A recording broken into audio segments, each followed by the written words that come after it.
believe I'm saying this, but I'm finally a WWE fan. Yes, I know. Hold your horses. Wrestling's fake. Nani? Oh my god, they're bumping for no reason. Look, why do you watch a film? Huh? Why do you watch a film? Films are fake, right? When they take bumps on the glass, not real, right? Wrestling does the exact same thing. And I'm gonna be completely honest with you. I know there's gonna be a ongoing debate about wrestling being fake, wrestling this and that. But this is the first time I'm actually talking about it on the video. I think this new era created by Triple H has just proven everyone wrong. Everyone that wasn't a wrestling fan before now is. Everyone that was a wrestling fan before, like me, now are again. And I am super excited to see where this new era goes. Obviously, we're in the thick of it. This is literally just the beginning of the new era, but I wanted to make a video telling you guys how much I love the new era, my thoughts of the new era in WWE. Couple things I want to talk about. Before, when I was not a fan of wrestling and when I stopped watching wrestling was back, I think, where they had the big screen. I don't remember which WrestleMania that was, and the other one, the one with the colorful lights. Those two WrestleManias by far were some of the worst WrestleManias I've ever seen. My favorite WrestleMania, I got asked this a couple of weeks ago, my favorite WrestleMania is WrestleMania 30. Bryan Danielson versus Triple H, or Daniel Bryan as you like to call him now, or as you like to call him before. And you had Daniel Bryan beating Triple H, beating Randy Orton and Batista, beating the Authority as you like to call it, being the underdog and winning. Skip 10 years to the exact same point in Philadelphia, and you had Cody Rhodes trying to finish his story against Roman Reigns, and he had to fight The Rock to get there, he had to fight the Bloodline to get there. He surpassed all of those and he won the championship finally. And a lot of people, I mean, it's been like I think it's been 2 weeks since Cody's won the title, and a lot of people are calling it boring and this and that. Number one, he doesn't even have a feud. By the time of this recording, AJ Styles versus LA Knight has not happened yet, so we don't know who he's fighting at Backlash. I hope it's AJ, but we don't have an idea who it is. So either one of those win, and then you got Cody a feud. His first feud, and I imagine it's going to be with AJ Styles. There's a lot of material there because apparently AJ Styles fought Dusty Rhodes back in like TNA. So I think that's very good material for their feud. And you can put LA Knight against Logan Paul, okay? It's time for LA Knight. Yeah! To win the United States Championship. This is probably the most exciting time in wrestling, okay? I've never been so encapsulated into wrestling. Obviously, this is the first wrestling video that I've ever made. So if you guys want more, obviously hit it down below, man. Let it be known in the comments below. Smash the like button, hit subscribe so I know that you want your wrestling. Okay, yeah, I was on about WrestleMania. So the WrestleMania 35 and 36, I think it was, are two of the worst WrestleManias I ever watched. The only thing I like from those two WrestleManias, I don't remember the one that happened with the lights and everything when John Cena fought The Undertaker. I only remember that. That's literally the only memorable thing that's happened because Undertaker squashed John Cena, and I think that was bullshit. But the thing that I like with the other WrestleMania, with John Cena returning as the Dr. Orthogonomics and this and that, was Kofi Kingston's story against Daniel Bryan. The roles were reversed. Daniel Bryan was now the A side and Kofi Kingston was the B side, and they kind of just tried to play with that a little bit. Kofi Kingston got really over at one point and he managed to win the WWE Championship off of Daniel Bryan, who is now Bryan Danielson. I keep calling him Bryan Danielson. And again, we move all the way to 2024, maybe 5 so years later, and Cody Rhodes is doing the same thing. So WWE really like their underdog stories. There were quite a few underdog stories in this card, especially Sami Zayn versus Gunther. This was probably one of the most hype fights of that night. Let me talk about WrestleMania 40 as a whole, okay? There's a lot of information I'm just throwing at you very, very randomly because I don't have a script. I literally just have the WrestleMania 40 card right in front of me. So I want to talk about the positives and the negatives of the show. The positives being the production was absolutely amazing. The cards were stacked as hell. The only two bummers I actually have, Jimmy Uso versus Jey Uso was probably the worst fight of the entire card, and I don't know why. I think it's because they both have the same type of styles, so obviously that wasn't gonna work. And you also had the lighting. The lighting for me anyway was just really poor.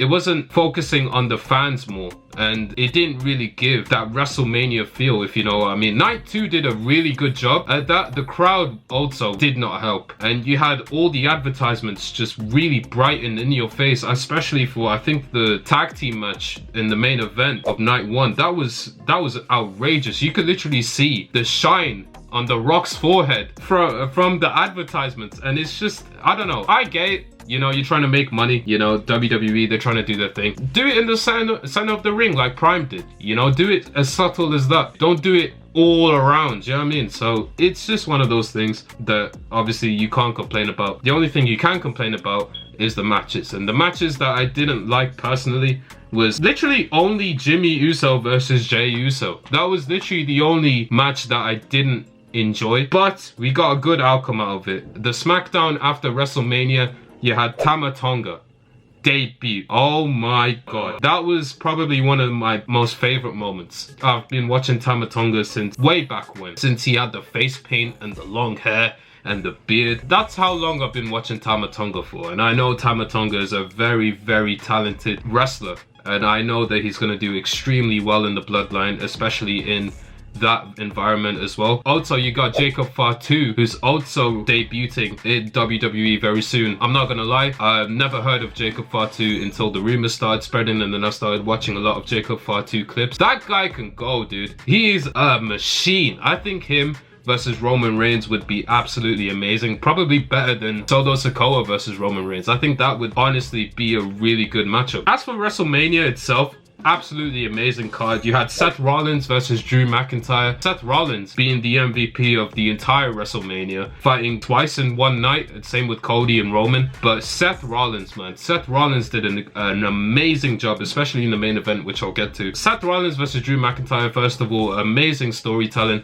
Amazing match. I watched that live, and the amount of finishes they were hitting was like in WWE 2K24, bro. Like that shit was insane. They were hitting infinite finishes and everything. It was just phenomenal. Storytelling was amazing. Drew McIntyre typing on his, I think his missus' phone, bored at work, lol. Amazing stuff. You know, amazing material from both of those guys. Yeah, CM Punk there as well. CM Punk returning, I can't lie to you, is the moment I knew that this company has entered a new era.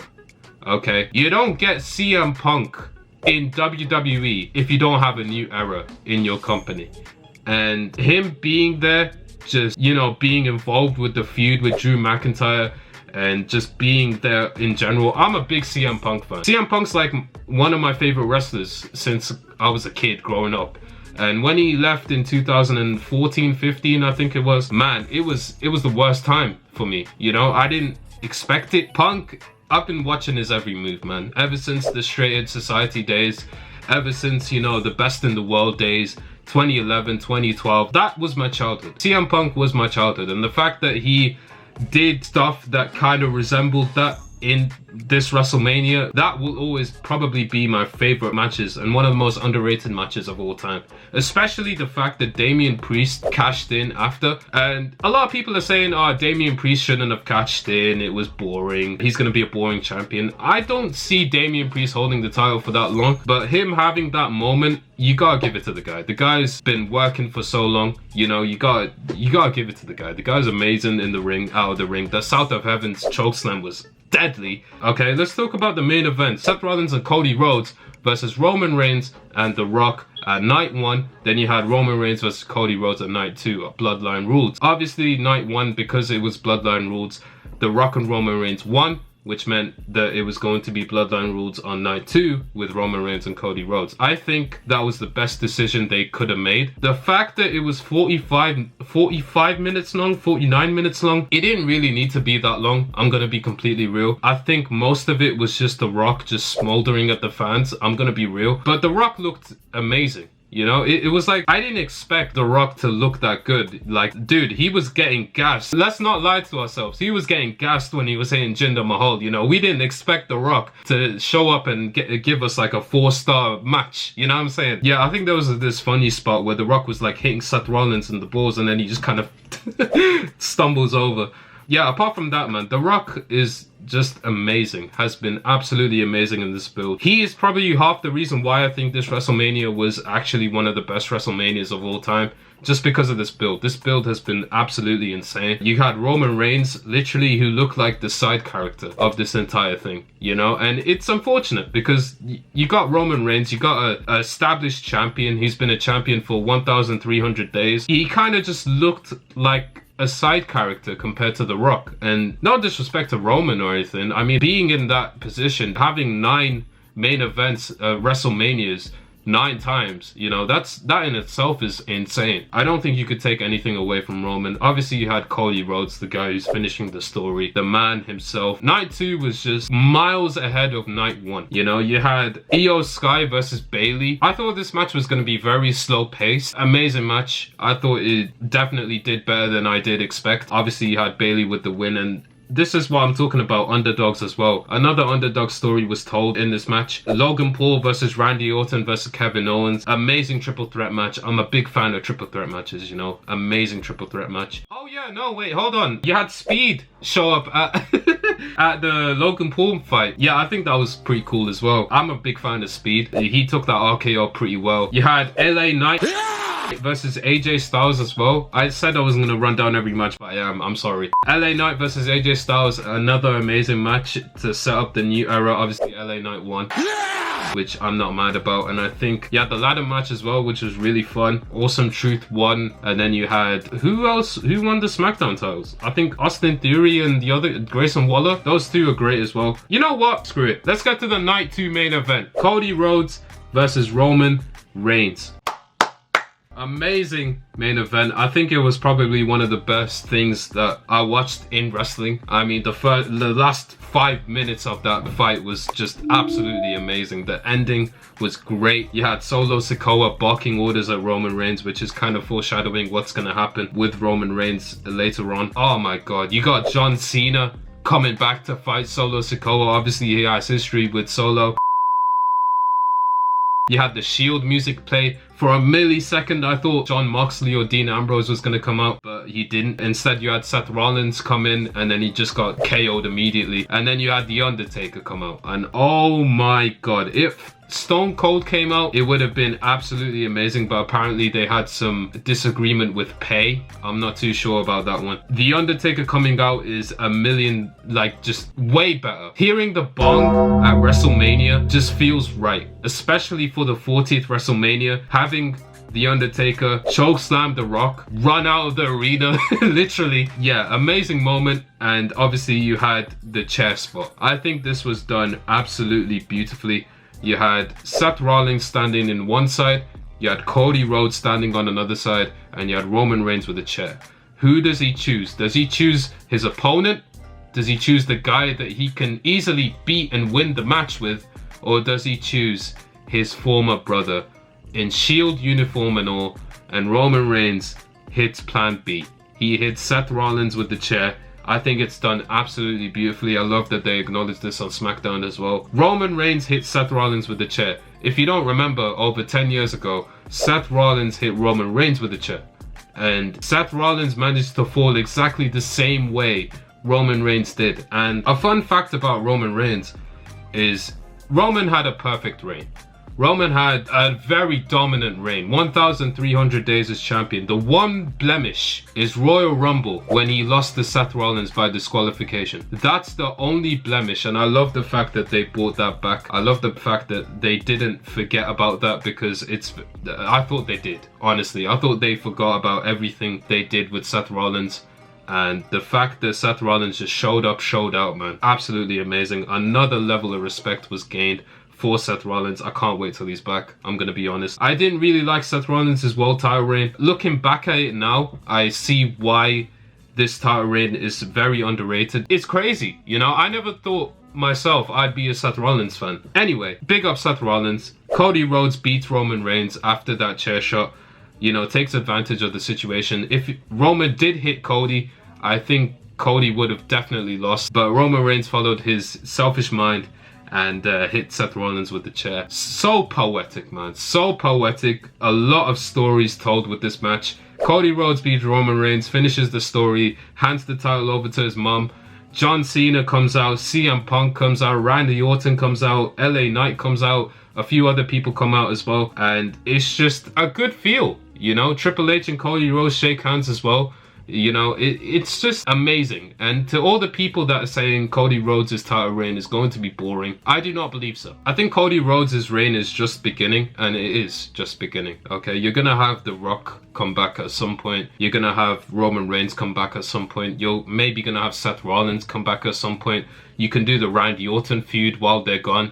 You could do... There's a lot of feuds for Cody Rhodes, okay? The AJ Styles feud is gonna slap. The LA Knight feud can slap. There's so much potential for Cody Rhodes. You can do Kevin Owens. You could do Sami Zayn. You could do title versus title. You could do Gunther. You know, that would be amazing. So, yeah, that's my thoughts of the new era and WrestleMania 40.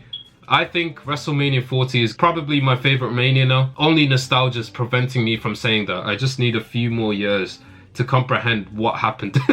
No, I'm joking. It won't take that long. Yeah, I definitely think this WrestleMania has been one of the best WrestleManias. We just need to wait for the next one to see if it can top it. If we get The Rock versus Roman Reigns at night 2 or whatever for the world title, that would be amazing as well. So yeah, that's all I gotta say for that. Is it the new era of WWE? Yes, it is. Do you want me to post more videos seeing that is the new era of WWE? Leave a comment in the description below. Leave a comment in the comment section below if you want me to just post WWE content, post wrestling content. I'm super into it right now, so I wouldn't mind at all. Anyway, it's been your boy 4RY. Look after yourselves, take care, and peace. It's 3 AM, spilling my phone like what up? Off of the wine, I'm cutting the line like shut up. Weren't getting no reply, I was broke off. Now single, all up on my one buck off. Top with a belly arch, ever seen a belly arch?